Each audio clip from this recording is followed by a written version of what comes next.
Yes, so now ours don't go quite up to 11, but they do go up to 3. And for instance, we'll see if we can. Oh, look at that relentless keep away. Wow. Just keeping him pinned across the screen. That is some cheap stuff right there. I love it. Wow. Karasa looks helpless.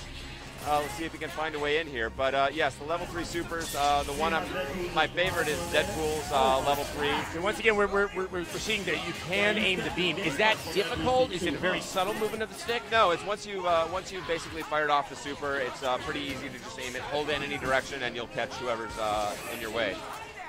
So I hope we have an opportunity to see Dante's level 3 super. That would be really amazing. I don't know if I want to spoil it. We'll see if we get towards the end. Maybe we'll. Well, I believe we in the previous match saw level 2. Yes. And it has to be something bigger than that. Yes. Oh, it's unbelievable. So we'll see if we can send it directly out to the people viewing here today. Obviously, Deadpool, he has some good range attacks with the guns. Are you trying to strike a nice balance with all of the characters with close range and long range attacks? No, actually. So what we're doing is you do see some strong distance play. So Deadpool is actually quite dangerous up close. But we have sort of a basic dichotomy that we use on the design side of sort of what we call our giants. You want to be up close and in your face, sort of a Hulk smash kind of kind of a thing, versus people who fight primarily with like beams and things like that. We saw a nice little exhibition there in the air. It was a 13-hit air combo. It was, and we've only begun to see the full extent of the combo powers.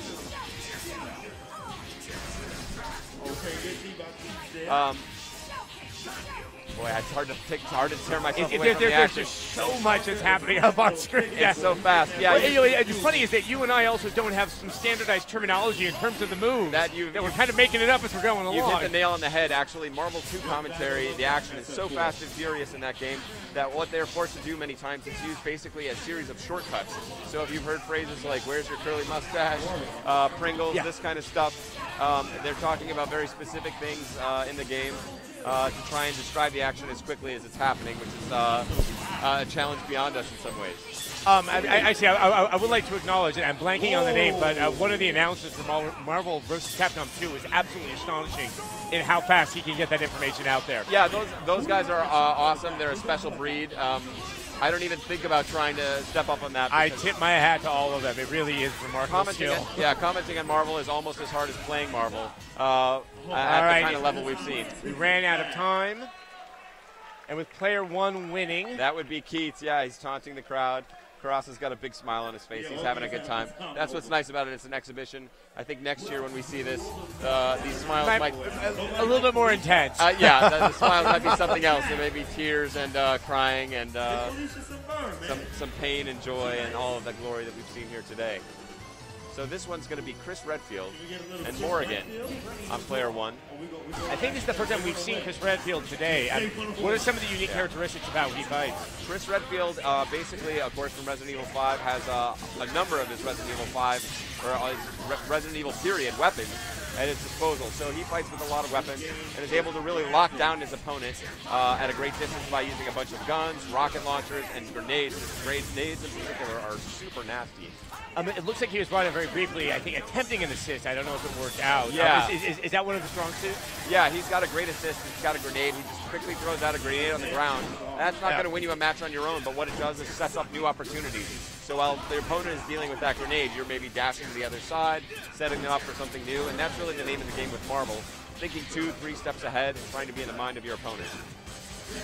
Now we are seeing Chris Redfield. He just got tagged out. Here comes Dante.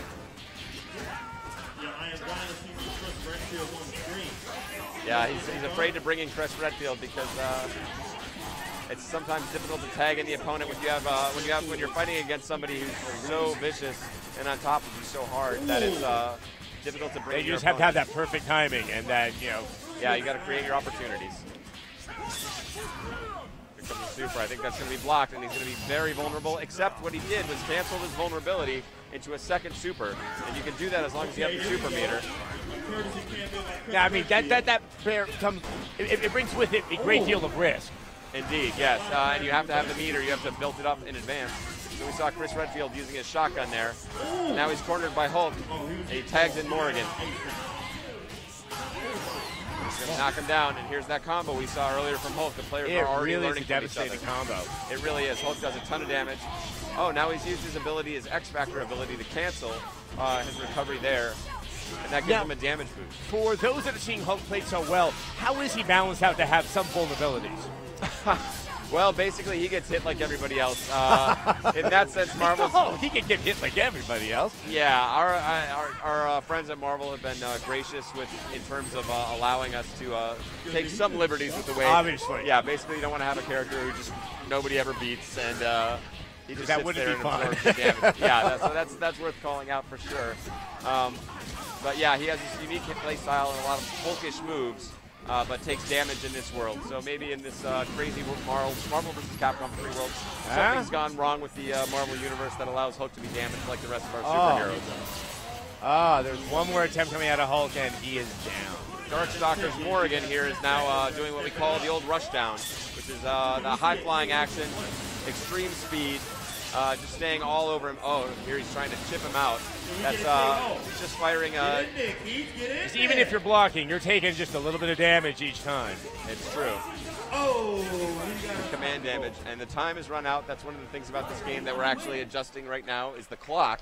Right now, the clock runs out very quickly, but as players get better and find faster ways to kill each other, the clock will extend.